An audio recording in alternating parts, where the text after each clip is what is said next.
channel is all about finance and management. You get more benefit and information about finance from my channel. So like, share and subscribe this channel and click on the bell to see my latest videos, and remember to leave a comment and like. I'd love to hear what you think of my channel.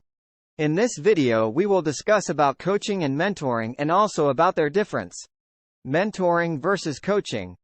Mentoring. A mentor is someone who shares their knowledge, skills and/or experience to help another to develop and grow. Coaching. A coach is someone who provides guidance to a client on their goals and helps them reach their full potential. Now, looking at these two definitions, we would forgive you for still not being totally sure about the key differences between mentoring and coaching. One of the most distinct differences is that mentoring is directive, with coaching being non-directive. What does that mean in practice?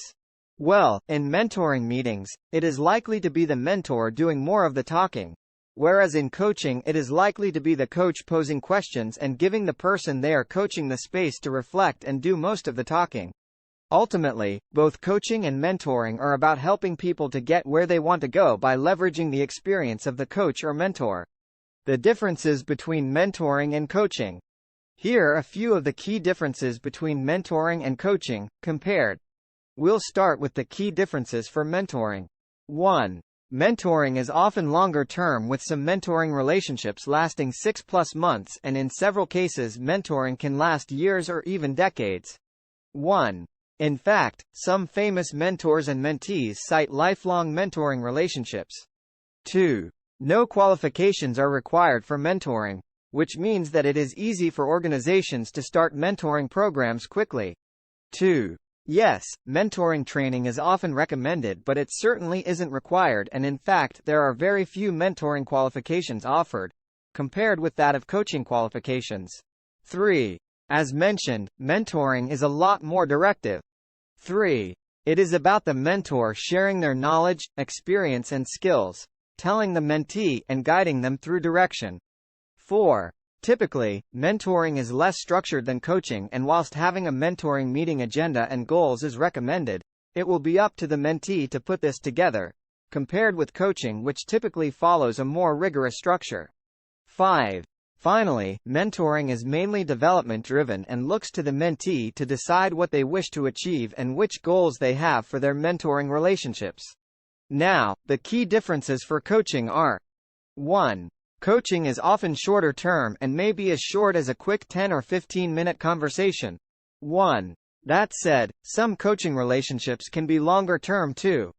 2. There is training in coaching skills, and a lot of coaching qualifications are available, and almost always necessary and certainly recommended, to be a truly effective coach. 3. Unlike mentoring, coaching is non-directive, which means that it is about posing the right questions, providing the space, trust and confidence for the individual being coached to consider how they can achieve more, reach their objectives and find capabilities within themselves.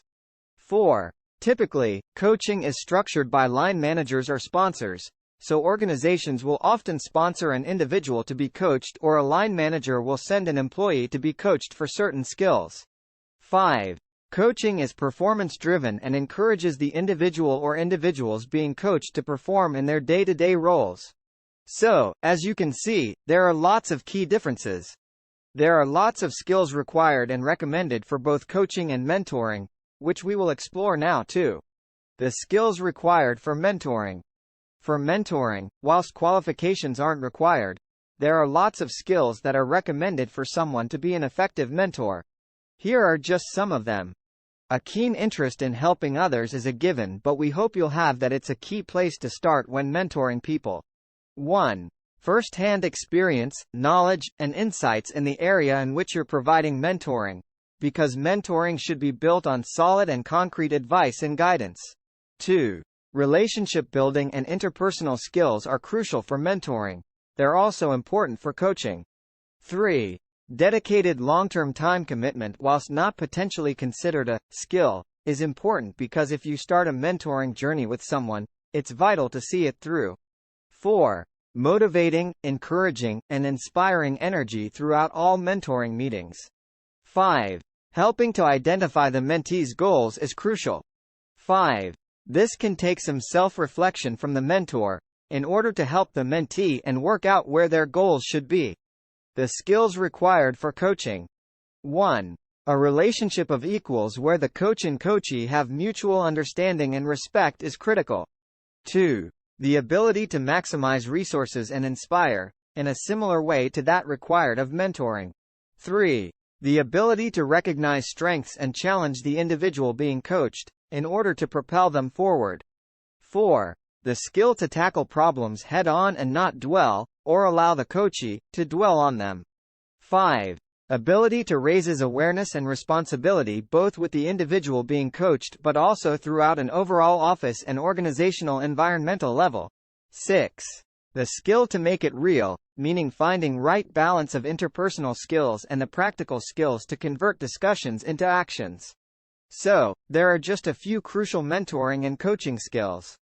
As you'll notice, there is quite an overlap in some cases, and at Push4 we often see some of the most effective mentors being coaches too. The key benefits to mentoring and coaching. Both mentoring and coaching have a range of benefits, which, when conducted correctly, can benefit both the individual receiving mentoring and coaching, along with the mentor or coach and the organization too. Here are some benefits to mentoring and coaching. 1. Both mentoring and coaching are extremely effective learning techniques. 2. Both mentoring and coaching can be formal and informal, with mentoring often seen more informally and coaching often sees more formally. 3. Both can increase employee engagement and retention when applied. 4. Both mentoring and coaching are easy to implement into any organization or business structure, and increasingly we're seeing organizations running both. 5. Both mentoring and coaching can increase confidence and the interpersonal skills of the person providing the mentoring or coaching, and the person receiving it. 6. And finally, both can dramatically improve individual performance. Thank you for watching. Don't forget to like, share and subscribe.